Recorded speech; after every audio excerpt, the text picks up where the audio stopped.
देख रहे हैं आमने सामने नूरुल आरफीन के साथ। अस्सलाम वालेकुम। आज मुल्की सियासत में एक और हलचल भरा दिन था। पीएम जो हैं वो लाहौर पहुंचे हैं। लाहौर में पहले ही हलचल थी इसलिए क्योंकि शहबाज शरीफ साहब की एक और यादगार पेशी थी नैब में।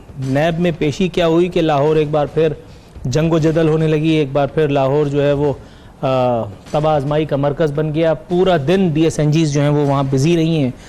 इस दौरान में इमरान खान साहब ने एक ऐलान फरमाया है। ऐलान क्या था, मतलब ये बताया गया कि इमरान खान साहब को जो है वो अनइंटरप्टेड जिसको कहते हैं, उन्होंने एक बात वाज़ेह तौर पर बता दी और वो ये कि उनको उस्मान बुज़दार साहब पर जो उनका यकीन है वो किसी भी हवाले से, जिसे उर्दू में क्या कहना चाहिए, गैर मुतज़लज़ल, उन्होंने अपने यकीन का सबूत दिया। अब ये किस हवाले से है ये जानेंगे हमारे आज के मेहमानों से। लेकिन इसी दौरान में तब्दीली जो है वो पंजाब में उलझ करके रह गई है। तब्दीली की एक वीडियो लीक हो गई। वज़ीर आज़म कहा गया है कि शायद इसी तब्दीली को उलझने से मज़ीद उलझने बचाने के लिए पहुँचे हैं। काफ लीग को कुछ रिजर्वेशंस हैं।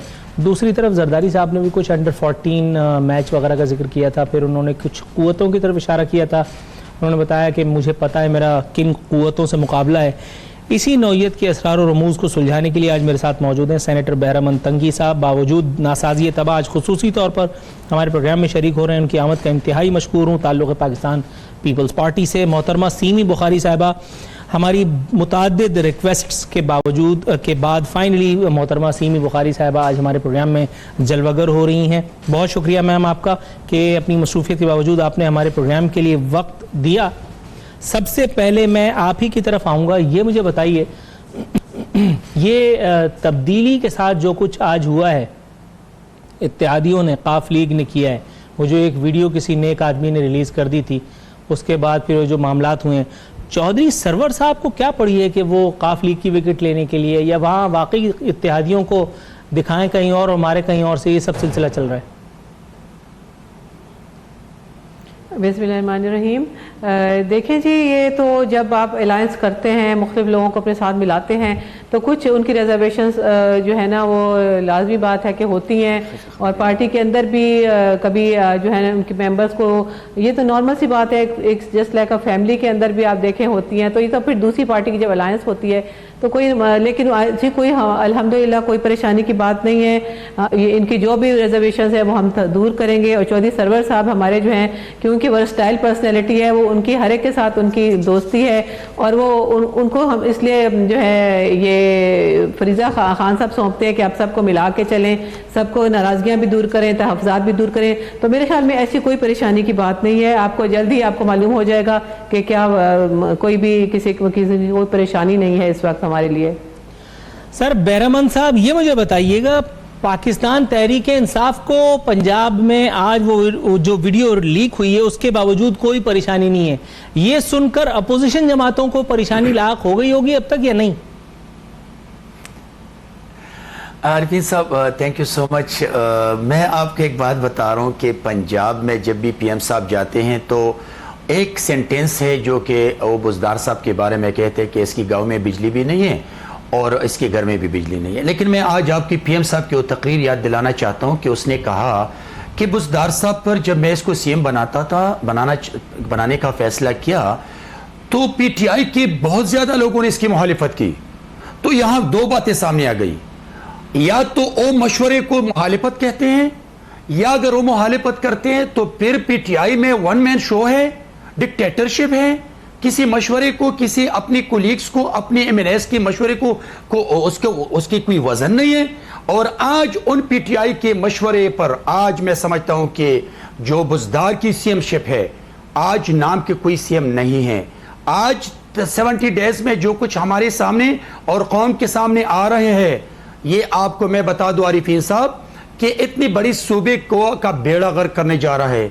बुज़दार साहब नाम है, लेकिन कौन चला रहे हैं? इस वक्त 3 CM से सरवर भी एज ए CM काम कर रहे हैं, अलीम खान भी एज ए CM काम कर रहे हैं, और वहां जहांगीर तरीन जो कि पाकिस्तान सुप्रीम कोर्ट से उसको डिस्क्वालिफाइड किया है फॉर एनी पॉलिटिकल। आपकी बात दुरुस्त है सर। यहाँ मैं आपके मुंह से यही जुमला लेकर के मैं मोहतरमा की तरफ जाऊंगा, क्योंकि आपने एक बहुत इंपॉर्टेंट इशू रेज किया है। मैम ये मुझे जरा बताइएगा, ये जहांगीर तरीन साहब किस कैपेसिटी में मुलाकातें फरमा रहे हैं और गुफ्तन नशिस्तन बर्खास्तन हो रहा है? उनको तो सुप्रीम कोर्ट ऑफ पाकिस्तान ने एक साइड पे कर दिया था, तो उनका पॉलिटिकल एक रोल तो खत्म हो जाना चाहिए। मतलब एक तरफ आप नवाज शरीफ साहब को नाअहल शरीफ कह के उन पर तबर्रेबाजी करते हैं, और दूसरी तरफ सुप्रीम कोर्ट ने जिस शख्स को नाअहल किया उसे सर का ताज बना करके और आप जो है वो टेलकम पाउडर की तरह लगा रहे हैं बार बार।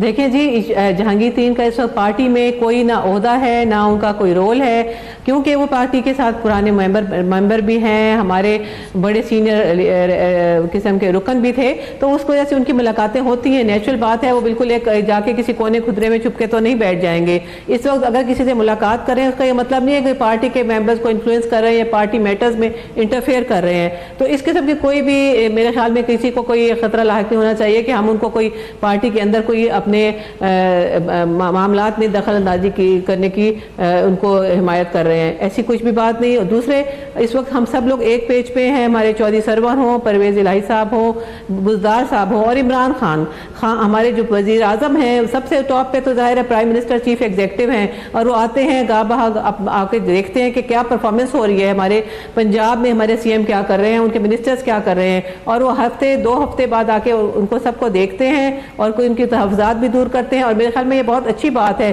किसी इस तरह के प्राइम मिनिस्टर ने आज ये बहुत अच्छी बात है, इसमें कोई दो राय नहीं है मैम। लेकिन इस अच्छी बात में जो बुरी बात है वो ये है, आपने एक तौजी बयान की जो मेरी समझ में नहीं आ रही, हो सकता है मैं तिफल मकतब हूं, मुझे जरा समझाइए।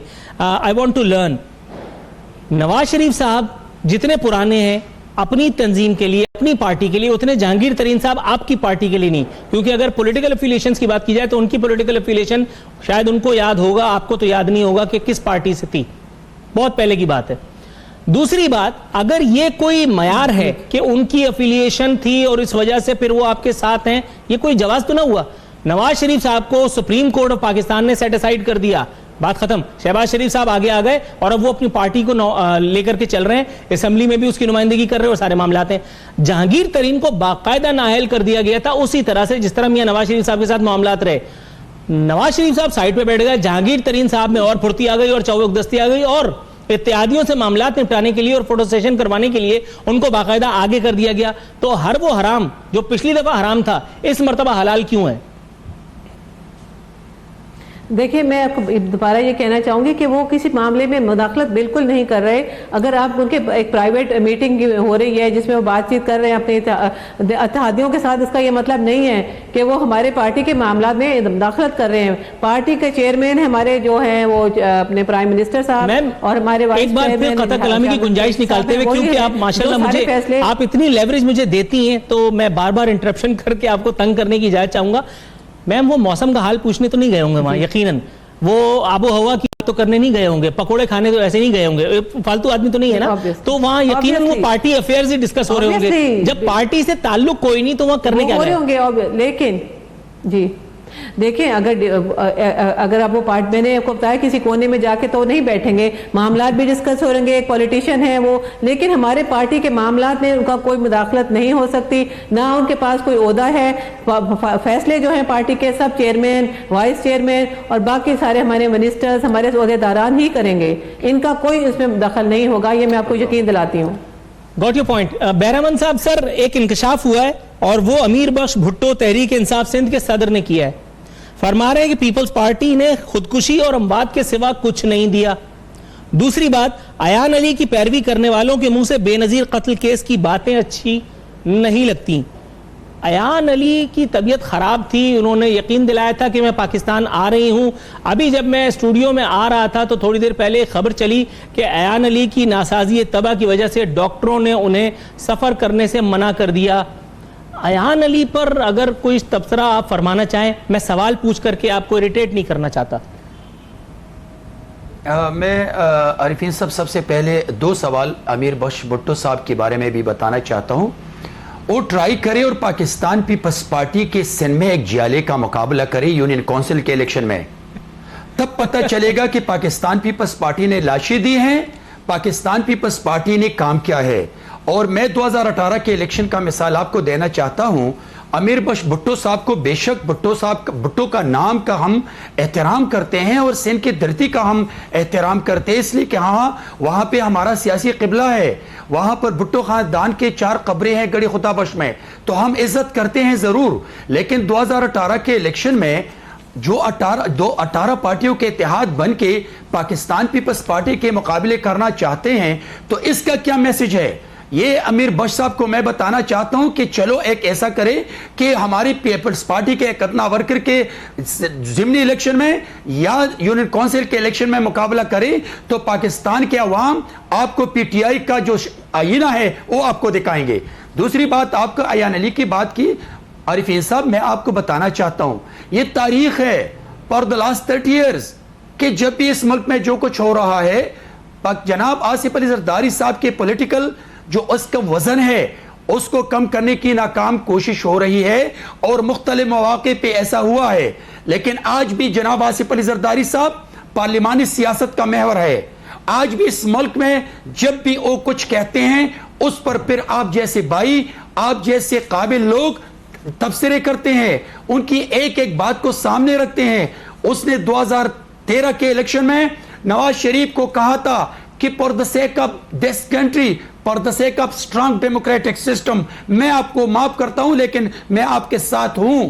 और आज भी उस दिन उसने फ्लोर पे कहा कि इकोनॉमी के लिए तरफ से, जो आज इकोनॉमी के बारे में लोग हमारे ऊपर हंसते हैं, फॉरेन पॉलिसी के बारे में हमसाए ममालिक हमारे ऊपर हंसते हैं, वही आसिफ अली जरदारी साहब को जो कंटेनर पे सेलेक्टेड प्राइम मिनिस्टर ने बहुत गाली दी है, लेकिन एक दफा फिर इस मुल्क में मजबूत जमहूरियत के लिए, इस मुल्क की मजबूत इकोनॉमी के लिए उसने मौजूदा सेलेक्टेड प्राइम मिनिस्टर को कहा कि मैं आपके साथ हूं, आप जो मर्जी करे, इदारे जो मर्जी करे, लेकिन हमने इस मुल्क के लिए और गरीब आवाम की और डेमोक्रेटिक सिस्टम के लिए कुर्बानियां दी हैं। लेकिन हुकूमत हो तो हम सियासत करेंगे तो हम हुकूमत में आएंगे। आज आपकी हुकूमत जरूर है लेकिन इस मुल्क को हम मजबूत कमजोर करने नहीं देंगे। तो हमारी तो ये रिवायात रही है। जहां तक अयान अली की बात है, इसी तरह तो जब 1997 में जनाब आसिफ अली जरदारी साहब को गिरफ्तार किया तो 2 बातें आपको याद होंगी कि 6 कंटेनर भी सोने से भरे पकड़े थे कराची बंदरगाह पे, और जिस घर में उसको अरेस्ट किया था वो भी डॉलर से भरे पड़े थे। लेकिन दूसरे दिन जनाब आसिफ अली जरदारी साहब ने ऐलान किया कि डॉलर भी इस कौम में तकसीम करे और ये सोना भी इस कौम में तकसीम करे, लेकिन आज तक उस डॉलर्स का भी पता नहीं चला और वो 6 कंटेनर जो भरे पकड़े थे सोने से उसका भी पता नहीं चला था। लेकिन अल्लाह का शुक्र है कि 11 साल जेल में रहने के बावजूद और 20 साल के बाद 14 केसेस में मुशर्रफ की हुकूमत में और नवाज शरीफ साहब की हुकूमत में बरी हो चुके हैं। मैम मुझे ब्रेक पे जाना है। ब्रेक पे जाने से पहले एक मुख्तसरन आपसे मालूम करना चाहूंगा, जरदारी साहब का एक स्टेटमेंट आया था कि मुझे फंसाने की कोशिश की जा रही है।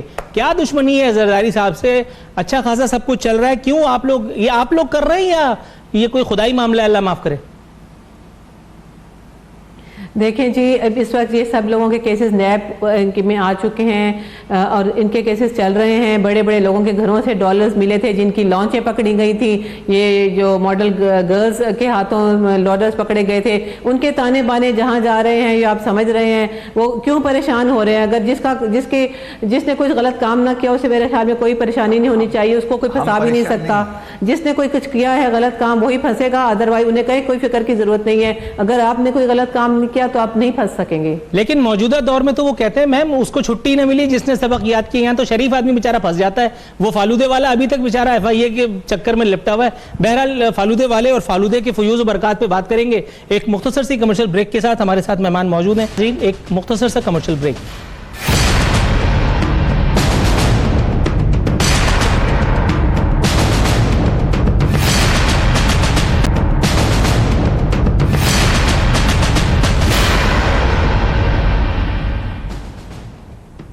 वेलकम बैक नाजरीन। राना अरशद साहब हमारे साथ मौजूद हैं, तर्जुमानी के फ़राइज़ अंजाम दे रहे हैं पाकिस्तान मुस्लिम लीग नवाज से। राना साहब खुशामदीद कहते हैं आपको शो में, कैसे हैं आप? जी ठीक, थैंक यू वेरी मच, अल्हम्दुलिल्लाह। सर, जमहूरियत की गाड़ी खुदा खुदा करके पटरी पर है, आप क्यों चाह रहे हैं कि जमहूरियत खुदा न खास्ता डीरेल हो जाए, मुल्क तब्दीली को मजीद बर्दाश्त न कर पाए? ये तब्दीली जो आगे जाकर शायद कुछ डिलीवर भी कर सकती है। आप लोगों ने लाहौर में फिर एक बार फिर जो है वो साबिक खादमे आला की नैब में पेशी पर आसमान सर पे उठा लिया। सब कुछ तो भला चंगा था, फिर क्यों आप लोगों ने पुलिस एहलकारों से मजामत की? क्यों लाहौर को मैदान जंग बना दिया? बिस्मिल्लाहिर्रहमानिर्रहीम। नूरुल आरफीन साहब, जो आपने अपना पॉइंट ऑफ व्यू दिया, मैं इंतहाई अदब से अर्ज करूंगा। हमने तो हमेशा आइन की बालादस्ती के लिए काम किया। आप देखें कि 5 अक्टूबर को मियां शबाशी साहब को जिस तरह साफ पानी में बुलाया जाता है और फिर आशियाना हाउसिंग में उनकी गिरफ्तारी डाल दी जाती है। शबाशी साहब तो बतौर चीफ मिनिस्टर नैब के दफ्तर में एक नहीं कई दफा हाजिर हुए। हम उनके कैबिनेट मेंबर थे। जब नैब ने कहा, रिकॉर्ड मांगा, मेट्रो बस लाहौर का फौरी तौर पर रिकॉर्ड प्रोवाइड कर दिया। जब मुल्तान मेट्रो बस का मांगा वो दे दिया। स्पोर्ट्स बोर्ड से रिलेटेड डॉक्यूमेंट्स मांगे गए वो हमने दिए। गुजारिश ये करना चाहता हूं कि शबाशी साहब ने जो अर्ज किया है कि एक धेले की कोई इन्वॉल्वमेंट को खर्चा को हो तो हम देने के लिए हाजिर हैं। और आप ये अंदाजा करें कि पिछली तारीख पर मैं भी साथ था, तो शबाशी साहब जब आए हैं तो अदालत के अंदर से दरवाजा खोला गया, अंदर से बंद था, और उनके बाद उनके वकला को अंदर आने नहीं दिया जा रहा था। हत्ता के आधा घंटा में इंतजार करना पड़ा अमजद परवेज साहब और ताडर साहब के आने का। तो फिर मैं अर्ज कर सकता हूं कि एक मुल्क का सबसे बड़े सूबे के 3 दफा चीफ मिनिस्टर रहने वाले और मौजूदा अपोजिशन लीडर के साथ जो सलूक किया जा रहा है, मैं समझता हूं ये मुनासिब नहीं। नैब अदारा, तमाम अदारे हमारे लिए काबिल एहतराम है। आप ये देखें कि आज फिर 14 दिन का रिमांड ले लिया और फिर जिस तरह मैं समझता हूं कि शुगर मिल वाले केस में गिरफ्तारी डाल दी गई है। तो ये अर्ज करना चाहता हूं कि नैब को 12 अक्टूबर 1999 के बाद भी शरीफ फैमिली के लिए इस्तेमाल किया गया। और उसके बाद आप देखें कि हमजा शहबाज साहब पंजाब के अंदर अपोजिशन लीडर हैं, उनको भी कल बुलाया हुआ था, वो भी 3 घंटे वहां पर रहे। जबकि हमजा शहबाज साहब तो 5-6 साल नैब की डेली बेसिस पर दफ्तर जाते रहे, उनकी इंक्वायरियां होती रहीं और अल्टीमेटली बाद में नैब के तमाम वो आज भी प्रूफ मौजूद हैं कि कोई एक भी धेले की करप्शन साबित ना हो सकी। लेकिन ये इंक्वायरीज जिसमें शबाशी साहब को गिरफ्तार किया गया है, सेम कैटेगरीज के केस मोहतरम मिनिस्टर डिफेंस परवेज खटक साहब के खिलाफ है। और ये इंक्वायरीज केसेस देखना, हेलीकॉप्टर तो मौजूदा प्राइम मिनिस्टर इमरान अहमद खान न्याजी साहब के मुतल्लिक है, बाबर अवान साहब के मुतल्लिक है, अलीम खान साहब के मुतल्लिक है। तो फिर मैं अर्ज करूंगा कि ये सिर्फ एक अदारे के जरिए जो सिलेक्टिव प्राइम मिनिस्टर साहब कहते हैं 50 लोगों को गिरफ्तार करवाऊंगा। राना अरशद साहब, सर तवक्को फरमाइएगा, जरा मेरे साथ ही रहिएगा टेलीफोन लाइन पे। मैं पीटीआई का वर्जन ले लूं। डॉक्टर सीमी बुखारी मेरे साथ मौजूद है। मैम, ये मुझे बताइएगा, ये बयान सुनकर, ये बातें सुनकर तो दिल भर आता है। इसका मतलब है कि ये सिलेक्टेड एहतसाब हो रहा है जो राना अरशद साहब बता रहे हैं। ये बता रहे हैं कि शहबाज शरीफ साहब को अंदर बुलाने के बाद और अदालत का दरवाजा बंद कर लिया जाता है। ये बिल्कुल ऐसा ही है कि जैसे अस्पतालों में डॉक्टरों को दाखिले की इजाजत न दी जाए। अदालत में केस तो वकील नहीं लड़ना है, या वहां कोई प्लम्बर या कोई केएमसी का काउंसलर जाकर के वो पैरवी करेगा केस की। आपके ख्याल में क्या फिर कोई इदारा यूज हो रहा है, कोई हुकूमत उसको यूज कर रही है नून लीग के खिलाफ, और ऐसी क्या जरूरत पड़ी है? दूसरी बात, वो करप्शन साबित करने का चैलेंज जो है राना अरशद साहब का, बल्कि जो शहबाज शरीफ साहब का है, क्या कल खान साहब जो पेंडोरा बॉक्स ओपन करने वाले हैं अपने एक अहम तरीन खिताब में, क्या उसमें कोई मदद मिलने वाली है इसको? देखिए जी, ये अदालतें अल्लाह ताला की मेहरबानी से बिल्कुल आज़ाद हैं हमारे मुल्क में। हमारा तो इसमें कोई अमल दखल ही नहीं है, वो दरवाजे बंद किए गए या ना किए गए, ये सब अदालतें। और ये नैब किसकी बनाई हुई है, ये इनसे मैं पूछना चाहूँगी। हमारी हुकूमत आने से कई माह पहले ये केसेस शुरू हुए थे। नैब के चेयरमैन किसने बनाए थे ये भी इनको मालूम है। हमारा तो किसी में अमल दखल था ही नहीं, और ये एक इंडिपेंडेंट अदारा है और वो अपने तरीके से अपने हिसाब किताब से जो भी कुछ कर रहा है, हमारा इसमें कोई अमल दखल नहीं। हम किसी के खिलाफ साजिश नहीं करेंगे। हमारे चेयरमैन इमरान खान ने तो कहा है कि हमारे चाहे पूरी पार्लियामेंट खाली हो जाए, हमारी पार्टी के लोग सबसे पहले मेरा एहतसाब किया जाए, मेरी पार्टी के लोगों का। अलीम खान साहब को बुलाते हैं वो भी जाते हैं, खान साहब को बुलाया वो भी गए। इसके अलावा बाबर रिवान को हमने अपनी मेंबरशिप से उनकी ख़त्म कर दी। जिसके खिलाफ होगा वो जाएगा। ये बिल्कुल आज़ाद इदारा है। इन पे ये शक की क्यों हो रहा है? जो इस वक्त हमेशा छोटे चोरों को पकड़ा गया, उनके साथ सजाएं भी हुई। जिन्होंने बड़ी करप्शन की है, अब पहली दफा नैब ने उनको पकड़ना शुरू किया है, तो ये लोग परेशान हो गए कि शायद साजिश हो रही है। ऐसा कुछ नहीं हो रहा। जिसने कुछ गलत काम किया होगा वही पकड़ा जाएगा, जो साफ होगा वो बच के निकल आएगा। इसमें राइट मैम। लेकिन राना अरशद साहब, सर जो फरियाद थोड़ी देर पहले हम कर रहे थे, सर आपकी इस बात को बिल्कुल डिफर करता हुआ एक स्टेटमेंट, बल्कि स्टेटमेंट क्या वो फरियाद ही थी, मुझे तो आंखों में आंसू आ गए। नैब के वकील ने अदालत में फरियाद की है, उसने कहा शहबाज शरीफ साहब से सवाल पूछो तो वो घूरते हैं। ये तो अजीब उल्टी आंतें गले पड़ने वाली बात हो गई। यानी इस पे तो एक मुहावरा भी है जो मैं कह नहीं सकता मुनव्वत में। आपके ख्याल में ये नैब के वकील को शहबाज शरीफ साहब घूर रहे हैं? इन्वेस्टिगेशन कौन कर रहा है, किसकी हो रही है? शनाख्त परेड से कौन गुजर रहा है सर? नूरुल आरफीन साहब, इंतहाई अदब से ये मैं अर्ज करूंगा कि शहबाज शरीफ साहब बतौर चीफ मिनिस्टर 2-3 घंटे इन्हीं इन्वेस्टिगेशन ऑफिसर्स की खिदमत आलिया में हाजिर होते रहे, और अब भी जब उन्होंने गिरफ्तार किया है तो उनकी खिदमत में गए हुए थे और उन्होंने वहां बैठा लिया।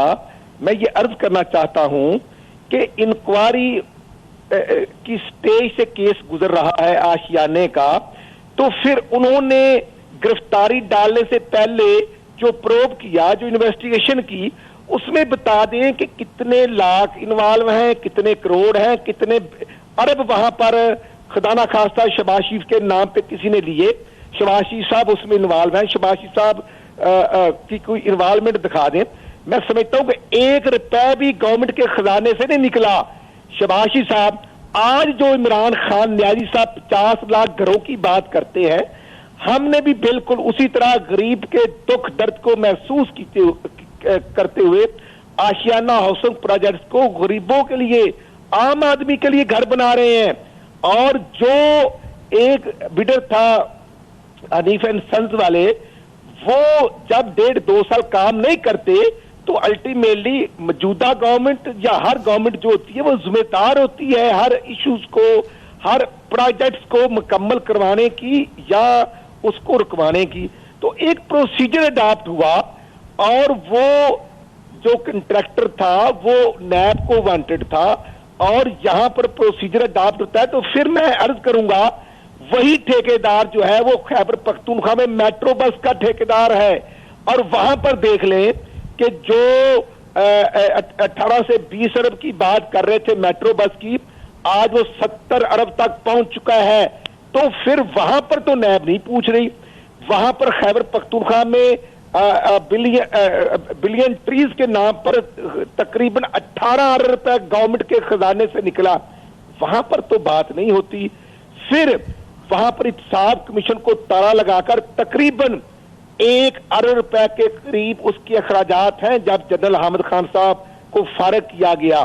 और यहां पर मैं समझता हूं कि एक इंक्वायरी हो रही है और इंक्वायरी में गिरफ्तारी डाली हुई है, तो फिर नैब वो जो उनके स्पोक पर्सन बने हुए थे डीजी साहब, वो सामने फिगर ले आए, कौम के सामने फिगर ले आए, खुद न्याजी साहब फिगर ले आए।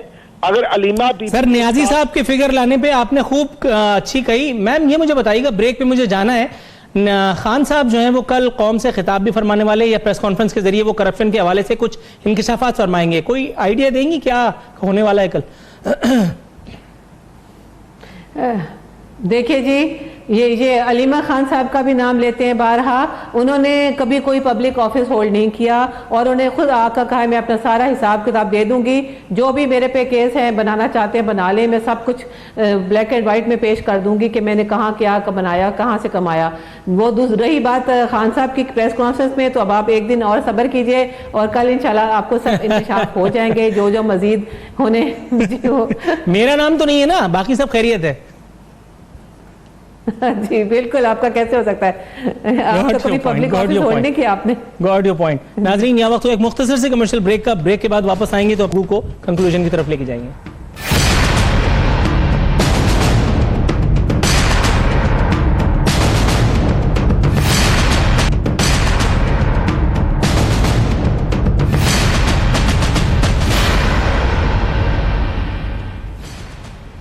वेलकम बैक नाज़रीन, इख्तितामी मरहले में दाखिल हो चुके हैं। हमारे साथ मौजूद हैं सेनेटर बैरहमन तंगी साहब। सर, ये मुझे बताइएगा, ब्रेक पर जाने से पहले, एक सेगमेंट पहले हम बात कर रहे थे वो लॉन्चेस की, वो सोने की ईंटों की और पता नहीं किन किन नादिर नमूनों की। ये मुझे बताइएगा, लाहौर में घर से 33 करोड़ रुपए मिले एक सरकारी अफसर के।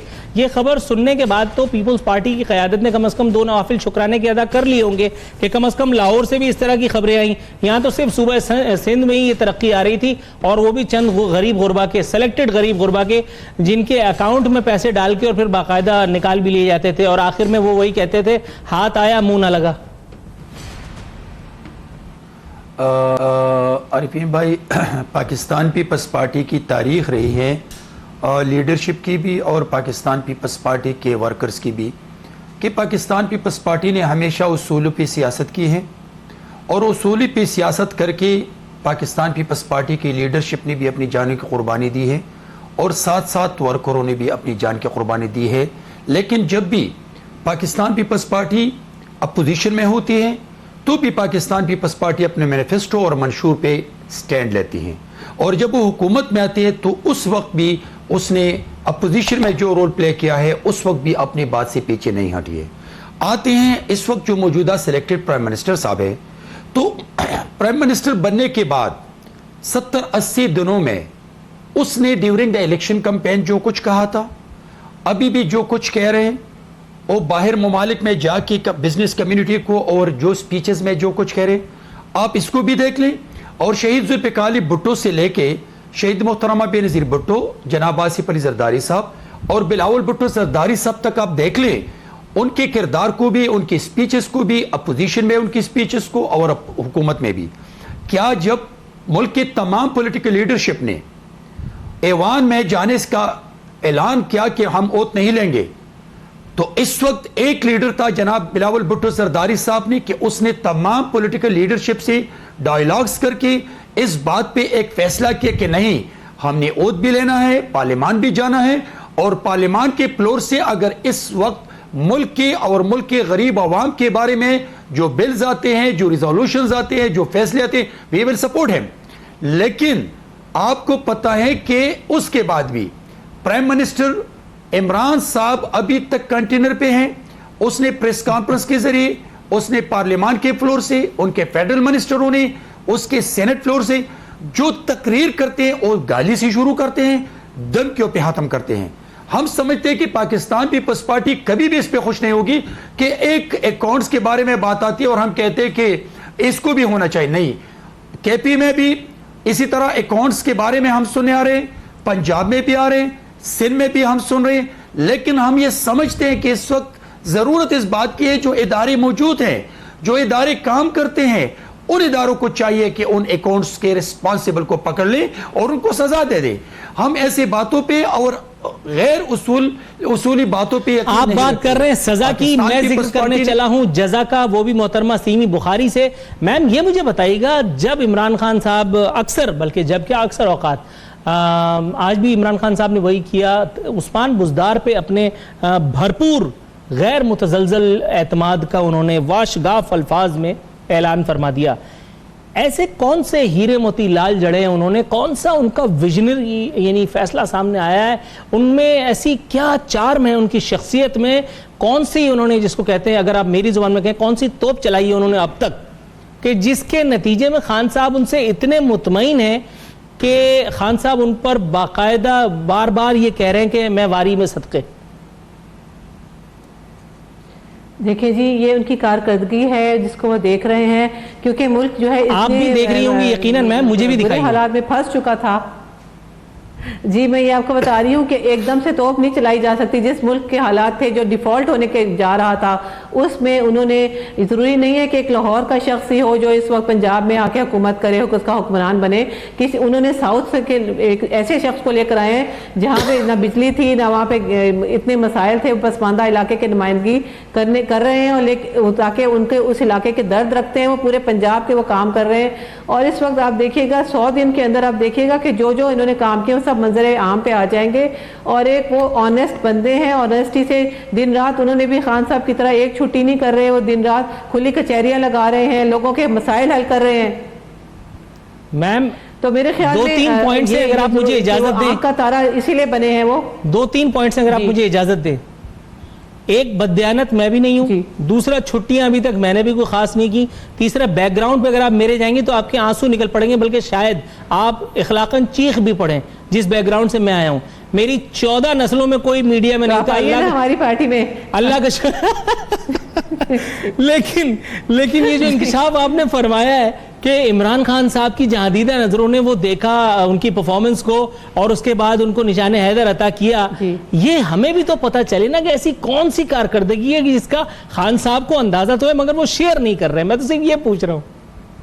और ये पीटीआई में कब से था? और ये पीटीआई नहीं सर, ये तो सवाल किसी सियासी जमात से बनता ही नहीं है, क्योंकि यहाँ हालत ये है कि मैं प्रोग्राम करने आ रहा होता हूँ, मुझे नहीं पता होता, मैं पहले कंफर्म करता हूँ कि गेस्ट का ताल्लुक किस एक सियासी जमात से। अक्सर औकात ऐसा भी हुआ है। देखें जी, देखें जो भी उन्होंने काम किए, वो टास्क फोर्सेस बना रहे हैं, घरों 50 लाख घर का जो टारगेट था उसके ऊपर, इसके अलावा सेहत कार्ड के ऊपर, इसके अलावा एजुकेशन के ऊपर। इसी तरह आज उन्होंने शेल्टर होम्स का जैसे आइडिया खान साहब ने फ्लोट किया, उन्होंने फौरन 5 पायलट प्रोजेक्ट के तौर पे शुरू कर दिए हैं। और क्योंकि जो बेघर लोग सड़कों पर रात को सोते हैं उनके लिए, क्योंकि मैं ये बता रही हूँ कि वाकई वो दिल में दर्द रखते हैं और कुछ करना चाहते हैं, आवाम की खिदमत करना चाहते हैं, तो हर फील्ड में वो काम कर रहे हैं। और आपको नजर आएगा 100 दिन के अंदर हम आपको दिखा भी देंगे उनकी कारकर्दगी अब तक क्या गई है, और उसके बाद आहिस्ता आहिस्ता आप देखिएगा मुल्क को अंधेरों में से निकाल लेंगे इंशाल्लाह ताला। लेट्स होप फॉर इट, अल्लाह करे ऐसा हो। मैम सर बैरमन साहब, करप्शन का जिक्र चला, कल इमरान खान साहब एक इंकशाफ भी फरमाने जा रहे हैं करप्शन के हवाले से। डिप्टी स्पीकर सिंध का एक स्टेटमेंट मेरे सामने आया कि करप्शन हम सबको खा चुकी है, मोहतरमा सिंध में सेहत की सहूलियात से भी मुतमईन नहीं। सर अब ये मुझे बताइए कि ये ऐन इस वक्त पे ये एतराफ़ जुर्म ना समझा जाए, और अगर डिप्टी स्पीकर सिंध असम्बली ही ये एतराफ़ फरमा रही हैं तो आपके ख्याल में क्या हमें अपने गिरबानों में झांकने की, अपनी परफॉर्मेंस को इम्प्रोवाइज करने की ज़रूरत नहीं है? देखिए आरिफीन साहब, गलत काम को तो मैंने अभी 2 मिनट पहले कहा कि पाकिस्तान पीपल्स पार्टी ने हमेशा उसूली सियासत की है, और हमने कब कहा है कि करप्शन सही चीज़ है और करप्शन होना चाहिए। उसने तो करप्शन के बारे में कहा कि करप्शन नहीं होना चाहिए, लेकिन हम इस चीज़ को देखते हैं कि जब इमरान साहब दूसरे ममालिक में जाके वहां पाकिस्तान नहीं sir to be very honest sir, मैं बहुत हम्बली आपसे रिक्वेस्ट करूंगा, करप्शन पर तो बात हो गई। सिंध में सेहत की सहूलियात न होने के हवाले से जो इनका एतराफ है, इसे क्यों ना एतराफ जुर्म समझा जाए, और खास तौर पर इस हवाले से इसी कनेक्शन में थर में जो अमवात हो रही हैं जो हर साल का वतीरा है। सर आपके ख्याल में यहाँ पीपल्स पार्टी की क़यादत को, यहाँ मुराद अली शाह साहब को एक नजर करने की जरूरत नहीं है? नहीं आरिफीन साहब, एक तो मैं एक चीज को क्लियर कर लूं कि जो आप डिप्टी स्पीकर की जो स्टेटमेंट की बात करते हैं, तो बिलीव में मुझे इसका मैं इस पे बात नहीं कर सकता हूं, लेकिन अगर आप हेल्थ की बात करते हैं तो पाकिस्तान की तारीख में पिछली हुकूमत ने, पाकिस्तान पीपल्स पार्टी ने सिंध में जो हॉस्पिटल्स बनाए हैं ये तारीख है, और वहां पर जो गरीबों की मुफ्त इलाज होते हैं, जहां दूसरी सूबों में उन ऑपरेशंस पे तकरीबन 5 लाख से लेके 10-15 लाख खर्च होते हैं, वहां पर खाने के साथ साथ, वहां पर रहने के साथ साथ उनके फ्री ऑपरेशन और फ्री इलाज होते हैं। तो हेल्थ के बारे में मैं आपको खैबर पुख्तनख्वा से ताल्लुक रहने वाला जियाला सीनेटर मैं कह रहा हूं कि अगर 18 जमातें मिलकर उसका मुकाबला नहीं किया तो एजुकेशन और हेल्थ पे सबसे ज्यादा यूनिवर्सिटी बने हैं, सबसे ज्यादा हॉस्पिटल बने हैं। जहां तक डिप्टी स्पीकर के स्टेटमेंट का ताल्लुक है तो मुझे पता नहीं कि उसने किस सोच पे या किस कंटेस्ट में ये बात दी है, ये वो आपको बता सकते हैं। लेकिन अगर पिछली हुकूमत में हेल्थ और एजुकेशन के सेक्टर में जो रिवॉल्यूशंस है वो आपको मैं बता दूं कि सबसे ज्यादा हॉस्पिटल्स और यूनिवर्सिटी सिंध में बनी है, पाकिस्तान पीपल्स पार्टी ने बनाई है। Right sir. मैम ये मुझे बताइएगा, सेहत आमा की सहूलियात के हवाले से बात निकली है तो इमरान खान साहब ने अपने वुज़रा से 100 रोज़ा कारकर्दगी की रिपोर्ट भी मांग ली है।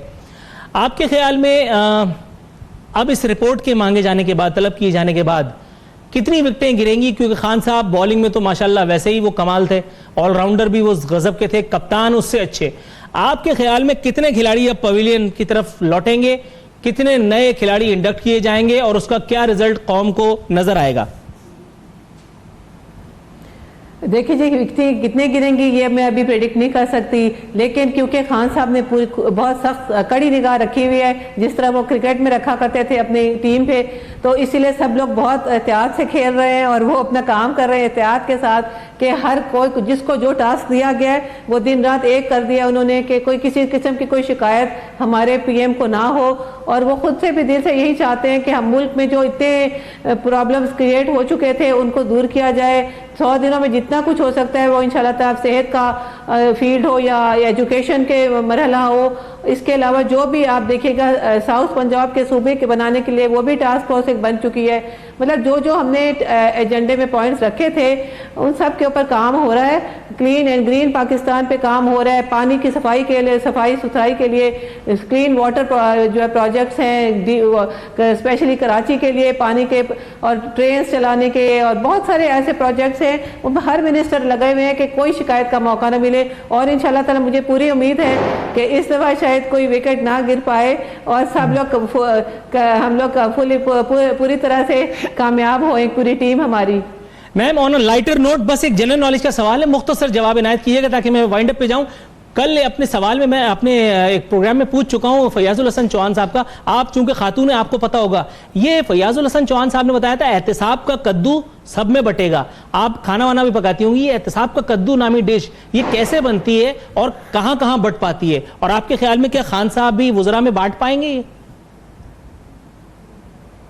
जी ये बस फयाजुल हसन चौहान साहब भी जानते हैं, ये हम उसका कुछ बता नहीं सकते, लेकिन एहतसाब का अमल सबके लिए होगा, अक्रॉस द बोर्ड होगा, और दो नहीं एक पाकिस्तान का नारा है वो सबके लिए होगा, चाहे वो किसी भी पार्टी से हो। Right ma'am, got your point. अपने मौजूद मेहमानों की आमद का इंतहाई मशकूर हूँ। नाजरीन इसी के साथ हमें पॉइंट जाना है। नूरुल आरफीन सिद्दीकी और हमने सामने की टीम को इजाजत दीजिए। फी अमानिल्लाह।